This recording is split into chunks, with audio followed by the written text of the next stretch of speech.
నమస్తే. ఇవాళ మన హాలిడేలో డే 2 మామ. ఇక లేచేసరికి మా వాళ్ళు మంచిగా రాగి ఇడ్లీలు చేసారు మామ. ప్లేట్ నిండా పెట్టుకొని అంత చట్నీతో చంపిన మామ. ఇడ్లీలు మాత్రం హైలైట్ ఉన్నాయి, ఎందుకంటే రాగి ఇడ్లీలు ఎప్పుడు ఎక్కువ వేయరు కదా.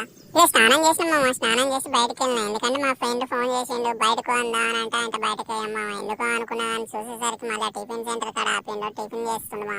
ఇక ఇంటికి వచ్చిన మామ. ఇంటికి వచ్చేసరికి మా చిన్నోడు ఎడతానని వాడిని ఎత్తుకున్న మామ. ఎందుకంటే మా ఊర్లో కరెంట్ లేదు, మొత్తం తీసేస్తారు. ఆయనతో మా ఊళ్ళు కూడా ఊరుకోదామని రెడీ అయ్యారు. మా పెద్దోని పట్టుకొని ఊరుకోతారు మామ.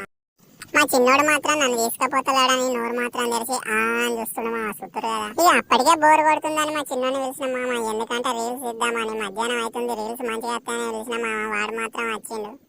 ఇక కొంచెం సేపు కింద మీద వాడి రీల్స్ మాత్రం కొన్ని తీసిన మామ. ఎండ బాగా కొడుతుందని పిల్లవాళ్ళని తొందరనే పంపించిన. ఇక నేను కూడా ఇంట్లోకి మామ. ఇంట్లో పోయి ఫ్రిడ్జ్ లో చూసేసరికి మామిడికాయ కనబడ్డది మామ. మంచిగా మామిడికాయ మొత్తం కట్ చేసుకున్నా, మొత్తం ఒక్కనే తిన్నా మామ. ఎందుకంటే ఎండాకాలం మంచిగా ఏదన్నా ఒక ఫ్రూట్ తింటేనే మంచిగా అనిపిస్తుంది కదా మామ. ఇక అటు ఇటు చూసేసరికి సాయంత్రం అయిన మామ. మెల్లగా గ్రౌండ్ కు అట్లా తిరుగుదామని పోయినా మామ. గ్రౌండ్ లో మాత్రం లొకేషన్ ఏద్దాం కనబడుతుంది మామ. చల్లగా ఉంది కదా. మీరు మాత్రం నా వీడియోస్ చూస్తారు కానీ లైక్ చేస్తలేరు, సబ్స్క్రైబ్ చేస్తలేరు మామ. జర లైక్ చేసి సబ్స్క్రైబ్ చేసుకోండి కదా, లేదంటే గిచ్చేస్తాం మిమ్మల్ని.